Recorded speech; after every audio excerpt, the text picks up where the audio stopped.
एक हमारे लिए छोटे हमरे उठ के पाँव पर तीन हमला कथका कथा सुना है। वक्ता के प्रति जहाँ छोटा भाव, कनिष्ठ भाव, हीन भाव आ गया तो आप कुछ भी रहें, आपको कथा समझ में आने वाली, क्योंकि आपने वक्ता से अपने आप को क्या मान बैठा, बड़ा मान बैठा, और वक्ता को छोटा मान बैठा। तो तुम कौन हो, कहाँ हो, कैसे हो, किसके साथ हो, ये महत्व नहीं है। कथा में हम कितने आदर बुद्धि स्नेह के साथ उसका रसपान कर रहे हैं, उस पर निर्भर करता है।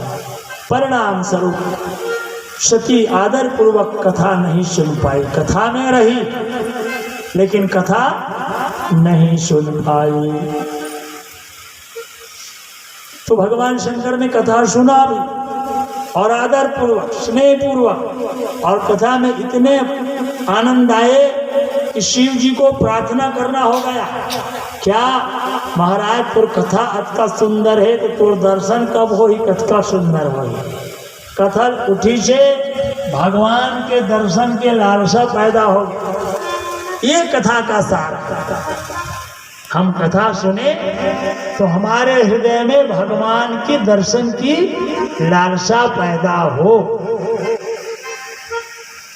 उत्कंठा हो कि हमें भी ईश्वर मिल जाते, हम उनका दीदार कर लेते, दर्शन कर लेते, हमारा जीवन सार्थक हो जाता।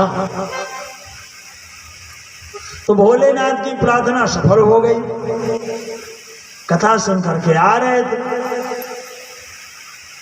रास्ते में भगवान राम उस समय सीता जी की खोज में रो रहा था। हे खगम मृग हे मधुकर श्रेणी, और तुम देखी सीता मृग ने। भगवान रो रहे हैं, रोते हुए शंकर जी को दर्शन दिया।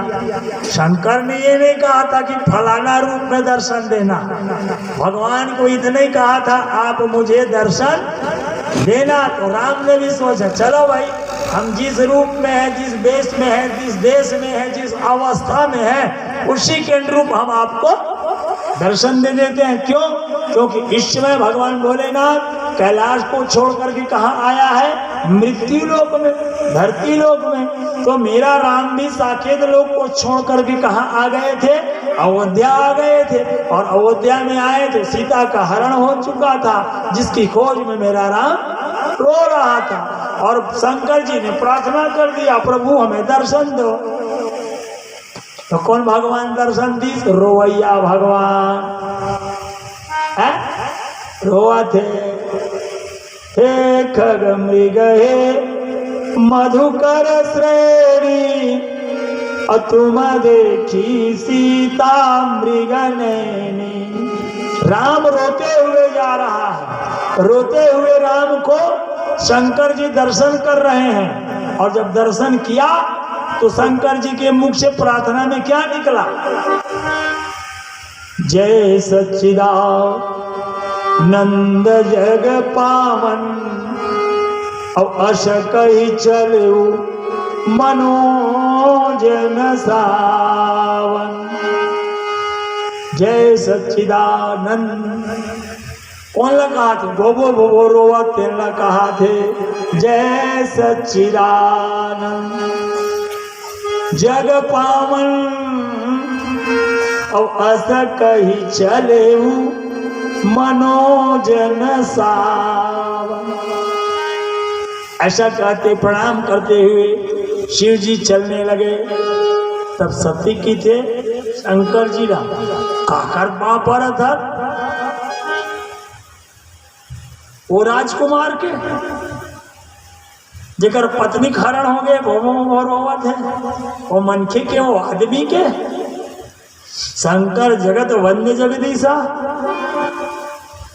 आपको सारा संसार सिर झुकाता है, और आप एक सामान्य मनुष्य जो जिसकी पत्नी को हरण कर लिया गया, जिसको पत्नी को संभालने की शक्ति नहीं, उसको आप जय सच्चिदानंद जग पावन।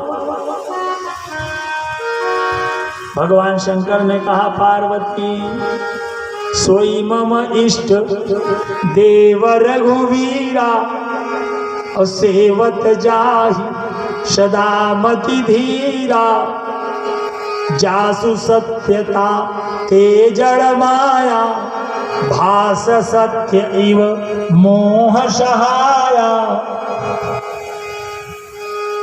अरे वो भगवान है, मैं नहीं मान सकती। शंकर कहा ये भगवान है, पत्नी काल में नहीं मान सकती। बोले क्यों? ईश्वर के लक्षण आपने बताया कि जो भगवान होता है वो सर्वत्र होता है, दूसरा सर्वज्ञ होता है, तीसरा सामर्थ्यवान होता है। ये सर्वत्र होता तो इसकी पत्नी की चोरी कैसे हो जाती? और इसके सामने में चोरी हुई तो ये कुछ क्यों नहीं किया? मतलब ये सर्वत्र भी नहीं है और समर्थवान भी नहीं है, अपनी पत्नी की रक्षा नहीं कर पाए और पता पूछ रहे हैं किससे? लता से, पेड़ से, वृक्ष से, हैं, पशुओं से, पक्षियों से ये सीता की पता पूछ रहे हैं। मतलब ये सर्वज्ञ भी नहीं है। यदि सर्वज्ञ होता तो इनको पता चल जाता कि इसकी पत्नी सीता कहाँ है। न ये सर्वत्र है, न ये सर्वज्ञ है, न ये समर्थ है। तो मैं नहीं मानती। तो शिव जी ने कहा क्या करना चाहती हो? कह मैं आपके और आपके भगवान की दोनों की परीक्षा लेना चाहता हूं। देखो ईश्वर परीक्षा की विषय नहीं है, ईश्वर प्रतीक्षा की वस्तु है अथवा समीक्षा। ईश्वर की परीक्षा नहीं लिया जाए, प्रतीक्षा किया जाए, वेट फॉर मी, या फिर समीक्षा किया जाए। तो सती परीक्षा लेने के लिए पहुंच गई। कथाओं से आप परिचित हैं, किस रूप में? सीता के रूप में। भेद तो बना ली लेकिन स्वभाव नहीं पाई, स्वरूप बना ली सीता के, लेकिन स्वभाव नहीं मिल पावा थे। सीता के स्वभाव राम के पीछे पीछे चलना, अब ये सती सीता बन गए, राम के आगू आगू है मटर मटर रेंगे शुरू करी। माया पति की माया सती समझ नहीं पाए, माया पति की माया सती समझ नहीं